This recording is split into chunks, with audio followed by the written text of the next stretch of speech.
सबको प्रणाम। मेरा नाम अंजू जोई है। मैं पाला सेंट थॉमस कॉलेज की प्रथम वर्षीय शोधार्थी हूँ। पाला अल्फोंसा कॉलेज के हिंदी विभाग अध्यक्ष डॉक्टर प्रोफेसर जस्टी इमानुअल जी के मार्गनिर्देशन में मैं शोध कार्य कर रही हूँ। मेरे प्रपत्र प्रस्तुति का विषय है आदिवासी अस्मिता और लोकतंत्र और अंत में प्रार्थना कहानी के विशेष संदर्भ में। 20वीं सदी के अंत में नवीन अस्मितावादी विमर्शों में आदिवासी विमर्श सबसे आगे है, जिसमें आदिवासी जनजीवन के अस्तित्व का संघर्ष एवं विस्थापन की समस्या मुकर है। आदिवासी साहित्य केवल उनके जीवन संघर्षों की अभिव्यक्ति का साहित्य नहीं, बल्कि प्रतिबद्धता एवं बदलाव के लिए कटिबद्ध साहित्य भी है। आदिवासी समाज मुख्य धारा समाज से अलग होकर प्रकृति के साथ जुड़कर एक विभिन्न जीवन संस्कृति में रहने वाले हैं। वह बिना किसी दिखावे और बनावटीपन के साथ ही विविधता से भरी संस्कृति के आलोक में अपना जीवन संचालित करता है। आदिवासी समाज के अपने मिथक, आख्यान और परंपराएं हैं, जिससे वे आज भी जुड़े रहते हैं।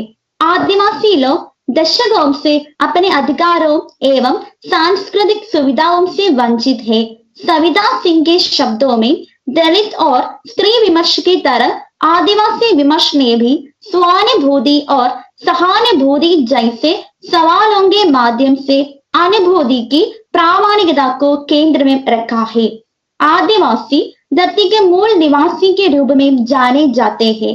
भारतीय संस्कृति कोश में आदिवासी शब्द को इस प्रकार परिभाषित किया गया है, आर्य एवं द्राविड़ भारत के इन दो मानव समाज को छोड़कर उनसे भी पूर्व भारत में रहने वाले अथवा दूसरे देश से आकर वन पर्वत के आश्रय में निवासित जातीय समूह को वन्य जाति अथवा आदिवासी कहा जाता है।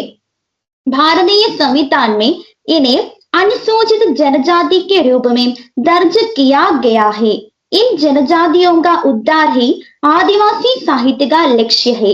आदिवासी साहित्य में इन हाशिएकृत लोगों की जीवन शैली और संस्कृति के चित्रण के साथ उनके जीवन संघर्षों और समस्याओं का अंकन भी किया गया है। उदय प्रकाश जी की लंबी कहानी और अंत में प्रार्थना, इस कहानी के अधिकांश घटनाएं डेंगर गांव के आदिवासी जनजातियों और वहां के सरकारी प्राथमिक केंद्र से जुड़ी हुई है। इस कहानी का नायक सरकारी प्राथमिक केंद्र के चिकित्सक डॉक्टर दिनेश मनोहर वाकनगर है। कहानी के माध्यम से इस गांव में होने वाले अत्याचार, राजनीतिक अव्यवस्था एवं भ्रष्टाचार को बड़े संवेदनात्मक ढंग से अभिव्यक्त किया गया है। आदिवासी समाज लोकतांत्रिक समाज है। हमारे देश की शासन व्यवस्था सभी लोगों को समान अधिकार देती है। एक अच्छा लोकतंत्र जनता को सामाजिक एवं राजनीतिक न्याय के साथ आर्थिक न्याय की व्यवस्था का आश्वासन भी देता है। इस लोकतांत्रिक व्यवस्था में आदिवासी जीवन किस प्रकार का है, ये बात विचारणीय है। बाहरी शक्तियां वन संपत्तियों पर हक पाने और धनोपार्जन के लिए बहुराष्ट्रीय कंपनियों के साथ मिलकर आदिवासियों को अपनी जमीन से बेदखल करने लगी। इस शोषण प्रक्रिया में देश के छोटे से लेकर बड़े नेता तक शामिल है। इस कहानी में देश के प्रधानमंत्री डेंगर गांव पर आने वाले हैं।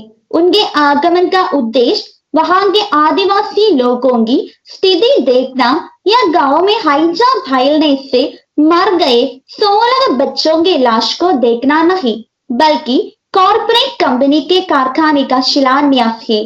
पीएम डेंगर गांव इसलिए आए थे कि वे वहां एशिया के सबसे बड़े अमेरिका के सहयोग से विश्व बैंक के कर्ज और कॉर्पोरेट किंग फिरोज लाल मलकानी की पूंजी से बनने वाले कागज के कारखाने का शिलान्यास करे। ये राजनीतिक नेता आदिवासी लोगों के सामने उनके पक्षधर का मुखौटा पहनकर आते हैं। परोक्षता ये उनका शोषण करते हैं। इन लोगों को कठपुतली की तरह इस्तेमाल करते हुए उन्होंने उनकी जमीन को छीन लिया है। कागज के कारखाने की स्थापना, डींगर गांव में विकास होगा, गांव देश के औद्योगिक नक्शे में आ जाएगा और वहां के लोगों को कारखानों से रोजगार के साधन मुहैया होंगे। इस प्रकार के छोटे वादे देते हुए नेता लोग उन अशिक्षित निरीह लोगों को अपने वश में लाने की कोशिश करते हैं। इनके पीछे धनोपार्जन और अधिकार पाने के लालच की राजनीति है। आदिवासी लोग सदियों से संघर्षों से जूझते रहते हैं। उन्हें जंगली कहकर अधिकारी वर्ग नजरअंदाज करते हैं। कहानी का अंश है, कहीं ऐसा तो नहीं कि जो तंत्र या व्यवस्था यहाँ बनी हुई है वह अपने आप में एक समानांतर प्रणाली है। वह सिर्फ अपनी ही दुनिया की चिंताओं में व्यस्त है। शायद उसका हित ही इसमें जुड़ा हुआ हो तो लोग भूख, गरीबी, महामारी आदि से मरे। कहीं हमारे देश में लोकतंत्र का असली अर्थ जनता द्वारा अपनी शत्रु व्यवस्था का चुनाव तो नहीं है। डॉक्टर वाक्यांकर एक कर्तव्य परायण, निस्वार्थ, ईमानदार एवं जिम्मेदार व्यक्ति है। वे जीवन मूल्यों के संरक्षक है। गांव में लोगों को कंटामिनेटेड पानी ही पेयजल के रूप में मिलते थे। इसकी वजह से वहां हैजा और त्वचा रोग फैल गए। चूंकि ये रोग शहरी क्षेत्रों के लोगों या गैर आदिवासियों में नहीं पाए जाते, इसलिए इन पर सरकार या कोई संस्था बहुत ध्यान नहीं देती। डॉक्टर वाक्यांकर ने आदिवासी लोगों के बीच फैले रोगों की खतरनाक स्थिति को अधिकारियों के सामने प्रस्तुत किया। उनकी इस बात पर कलेक्टर ने कहा कि आप 2 दिन रुक जाइए, उसके बाद मैं प्रायोरिटी देकर देखूंगा। यहाँ अधिकारी वर्गों की निष्क्रियता दृष्टव्य है। इतनी खतरनाक स्थिति में भी सरकार लोगों की रक्षा के लिए कुछ भी नहीं करती है। वे कॉर्पोरेट कंपनी के शिलान्यास के लिए आने वाले पीएम को स्वीकार करने की योजना में है। डींगर गांव में कोई प्राथमिक स्वास्थ्य केंद्र नहीं है, एक सरकारी डॉक्टर भी नहीं। वहां के 5-6 गांवों के बीच पानी के लिए एक ही तालाब, तालाब का पानी कारखानों से प्रदूषित। राजनीति इन्हें वनवासी का दर्जा देकर हास्यीकृत करती है। यहाँ आदिवासियों पर उनकी अस्मिता का सवाल उठता है। सरकार को उनकी अस्मिता और अस्तित्व का रक्षक होना चाहिए था। अब वे उनके भक्षक बन गई है। विस्थापन एक दर्दनात्मक स्थिति है। जब से आदिवासी समाज में बाहरी हस्तक्षेप शुरू हुआ, तब से उनका सांस्कृतिक एवं सामाजिक संतुलन बिगड़ने लगा। बाहरी लोगों की धनलिप्सा एवं पदमोह ने इनको अपनी पैतृक संपत्ति को छोड़कर बेदखल होने को विवश किया। अधिकारी वर्ग एवं पूंजीपति लोगों ने आदिवासी लोगों का शोषण किया। वे अपने जंगल, जमीन, गांव और वन संसाधनों से विस्थापित होकर नए जीविकोपार्जन के लिए शहर जाने को विवश हुए।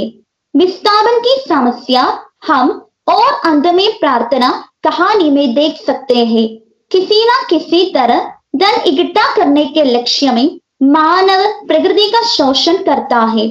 आज जल, जंगल एवं जमीन मानव को केवल धनोपार्जन का माध्यम बन गया है।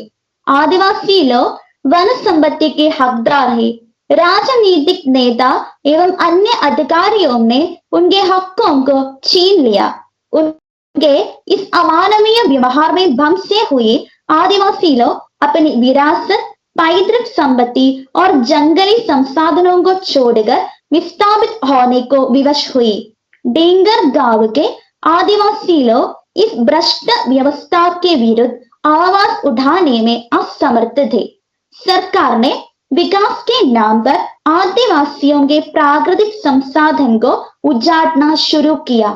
डॉक्टर वाक्यांकर कहते हैं, आदिवासियों के बीच धारणा है कि सरकार ने सड़कें, जंगल काटकर लकड़ी की ढुलाई करने, पहाड़ों से खनिज संपदा निकालने और आदिवासियों की आजादी छीनकर उन्हें परावलंबी और गुलाम बनाने के लिए बनाई है।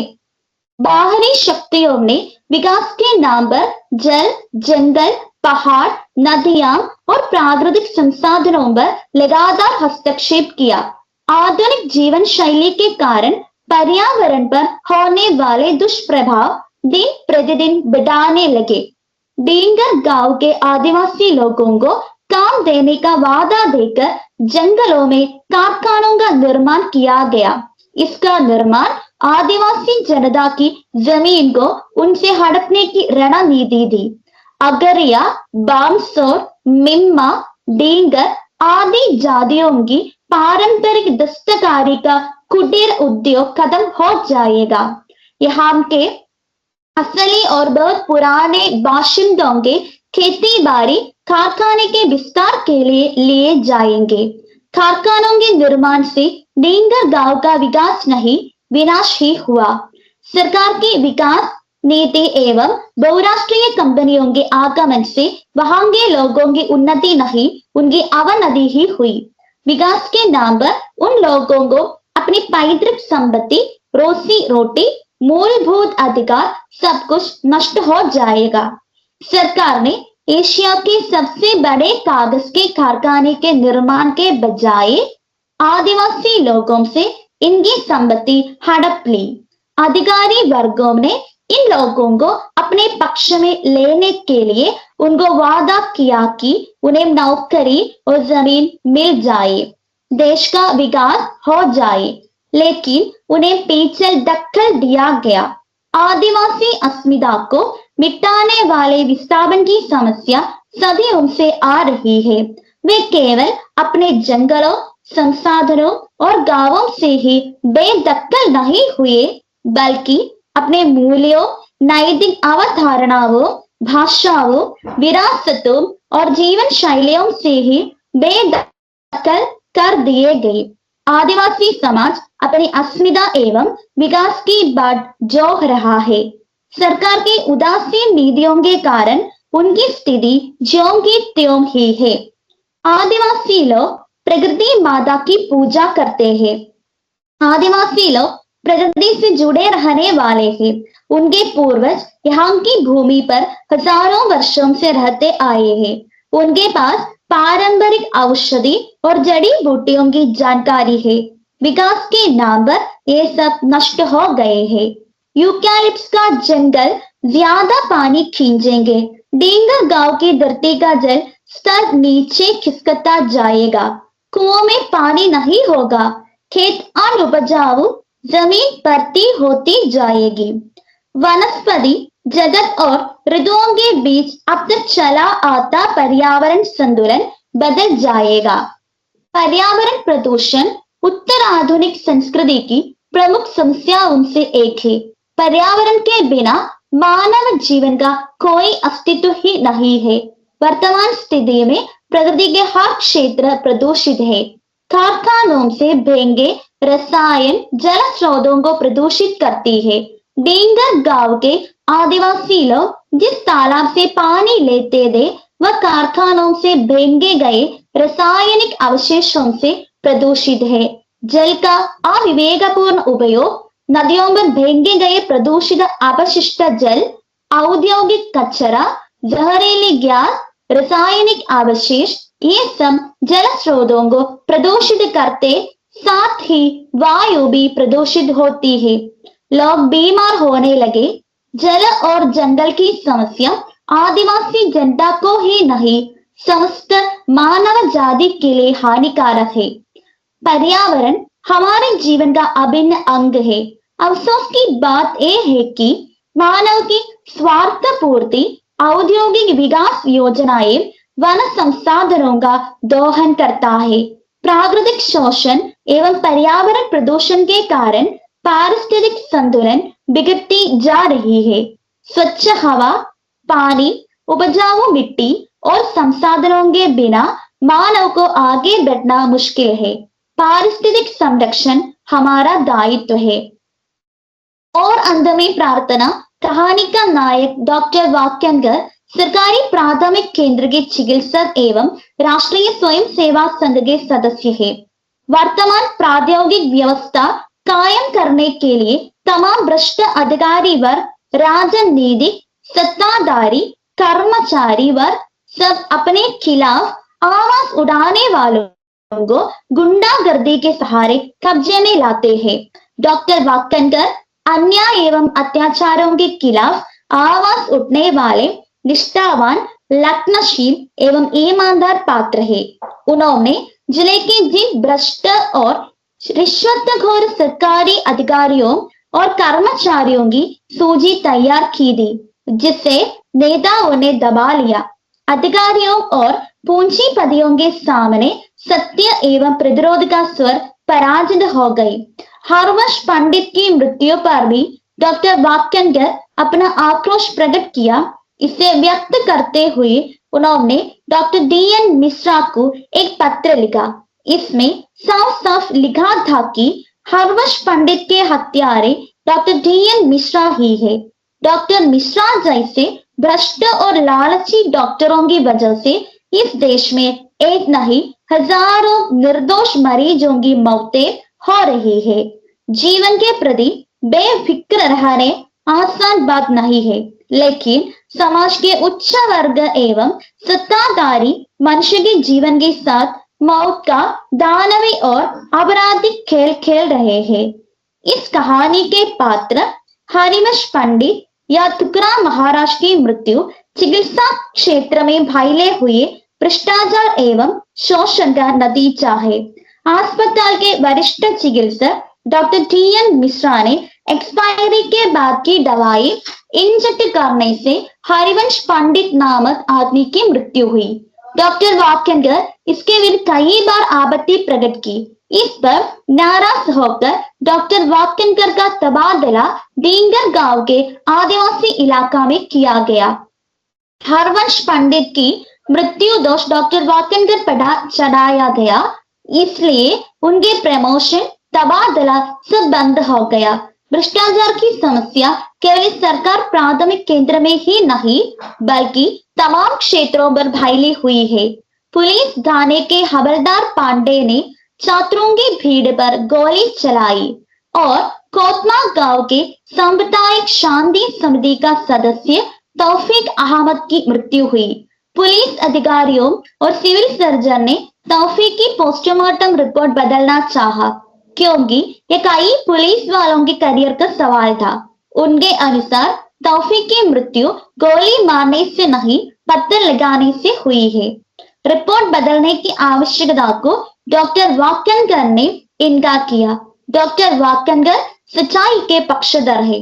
भ्रष्टाचार से कलुषित मूल्य विखंडन के इस युग में डॉक्टर वाकनकर जैसे पात्रों को सच्चाई को गर्व से स्थापित करने का प्रयास कहानीकार ने किया है। वर्तमान व्यवस्था शोषण पर आधारित व्यवस्था है। गरीब और अमीर के बीच की अंतर को बढ़ाने वाली इस व्यवस्था का निशान भी शोषण है। वैश्वीकरण के इस युग में आदिवासियों की मूलभूत समस्याएं रोजी रोटी, बेरोजगारी और शिक्षा की है। वनवासी एवं जंगली के नाम पर हाशिएकृत आदिवासी वर्ग पर बाहरी शक्तियों द्वारा लगातार शोषण हो रहा था। सत्ताधारी वर्ग ने अपने अधिकारों को कायम रखने के लिए इन लोगों को अपने कठपुतलियों की तरह इस्तेमाल किया। और अंत में प्रार्थना कहानी सर्वहारा वर्गों पर होने वाले अत्याचार एवं शोषण का दस्तावेज है। वर्तमान काल में सामाजिक परिवर्तन के साथ साथ नैतिकता की अवधारणा भी बदल रही है। जनतांत्रिक प्रशासन में अर्थव्यवस्था के विकास के साथ मूल्य विखंडन तथा नैतिकता के ह्रास की स्थिति भी उत्पन्न हो गई है।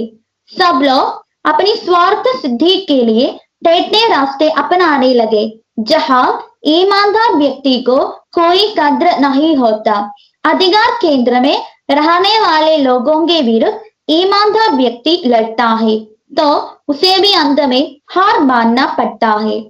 और अंत में प्रार्थना मानवीय मूल्यों के एहसास के साथ आदिवासी जीवन के व्यथा कथा को अभिव्यक्त करने वाली कहानी है।